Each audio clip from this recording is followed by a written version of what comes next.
ઉનાળાની કાળઝાળ ગરમી વચ્ચે રાજ્યમાં પાણીની પુકાર ઉઠી છે। ગીર સોમનાથ જિલ્લાના ગીરકાંઠાના ગામોમાં ગરમી વચ્ચે પાણી ન મળતા લોકો ત્રાહિમામ પુકારી ઉઠ્યા છે। તારલા તાલુકાના અનેક ગામોમાં પાણીની સમસ્યા વિકટ બની છે, જેમાં રાયડી, સિમડિયા અને પીખોર જેવા ગામોમાં પાણીની વધતી સમસ્યાના કારણે લોકો દૂર દૂર સુધી પાણી ભરવા માટે જઈ રહ્યા છે। ગામના વૃદ્ધોથી લઈને બાળકો અને મહિલાઓ આ ધમધોકતા તાપમાં પાણી ભરવા માટે મજબૂર બની છે। ગામમાં ઘરે ઘરે નળ તો છે, પરંતુ નળમાં પાણી જ નથી અને નળમાં પાણી ક્યારે આવશે તે કહેવું પણ હાલ મુશ્કેલી ભર્યું છે। ત્યારે સ્થાનિકોમાં પણ રોષની લાગણી જોવા મળી રહી છે। પાણીની સમસ્યા તો પાણી પીવાનું પણ નથી મળતું આ ગામમાં અને લોકો બહુ હેરાન થાય પાણી હાટા। છોકરાને પણ નિશાળેથી ઘરે રાખવા પડે, ભણવાના જવા દેવી પડતી। અવડી અવડી છોકરીઓ હોય તો એને કેમ નિશાળે મોકલ્યું? પાણી ભરવા હાટુથી ઘેરે રાખવી પડે અને નિશાળ પણ બગડે, એનું ભણવાનું પણ બગડે પાણી હાટુથી। એને પણ હાંડા લઈ લઈને પાણી ભરવા ભેગા લઈ જવા પડે અને વાડીમાં પણ કોઈ પાણી ભરવા નથી દેતું, કેમ કે એના પૂરતી હોય।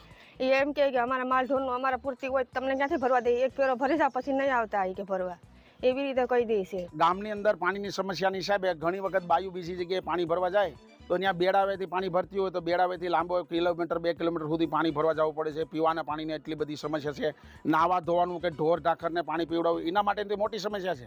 મોટરસાઇકલ લઈને જાય પ્રાચીની અંદર જતા કે પ્રાચી જતા હોય તો કેરબા બાંધતા જાય અને અહીંયા કોઈ પણ જગ્યાએ કેરબા બાંધીને વાડીએથી લઈ આવે તો કેટલું પાણી લઈ આવો?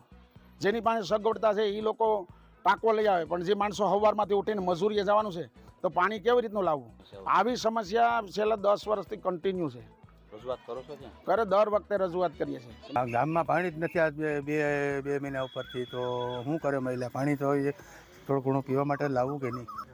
200 લીટર જેટલું પાણી નીકળે કૂવામાંથી। 15-20 બેડા સાફ ભરાય, હવે 15-20 બેડા પછી પાછો 2 કલાક પછી પાછો 15-20 બેડા ભરાય, તો પછી મહિલાને ઢોરને ઠામ ભાણા લુગડા આ એક બેડામાંથી 15-15 લીટરમાંથી આટલું એટલું કરવું પડે। ત્રાસ પાણીનો છે બોલો, મારે કાંઈ ભાઈમાં તો પાણી ભાઈમાં નથી, વાળીઓ કરવી પડી, દારે કોરા પડ્યા, શું કરે?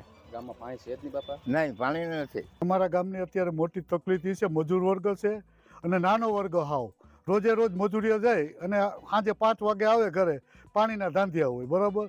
હવે આપણે તો સરપંચ તો શું કરી શકવાના? બીજું હોય ત્યાં સુધી કૂવામાં પાણી હોય ત્યાં સુધી આપી, બાકી તો જે ભગવાન, બાકી હોની રીતે એની રીતે ભરી આવે।